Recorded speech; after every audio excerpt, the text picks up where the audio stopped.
बिस्मिल्लाहिर्रहमानिर्रहीम।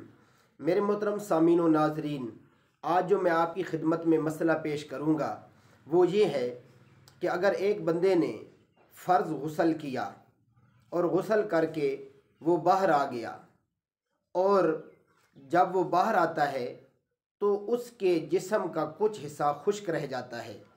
तो अब मसला ये है कि अब दोबारा ये पूरा गुस्ल करेगा या जो है सिर्फ उसी जगह पर पानी बहा ले तो इसका गुस्ल हो जाएगा। तो मेरे मोहतरम सामीन व नाज़रीन, ये मसला आप ज़हन में रखें कि जब ऐसी सूरत पेश है कि कुछ जगह खुश्क रह जाए गुस्ल करने के बाद, गुस्ल से फारिग होने के बाद, तो इस सूरत में सिर्फ उसी जगह पर पानी को बहा लेना चाहिए।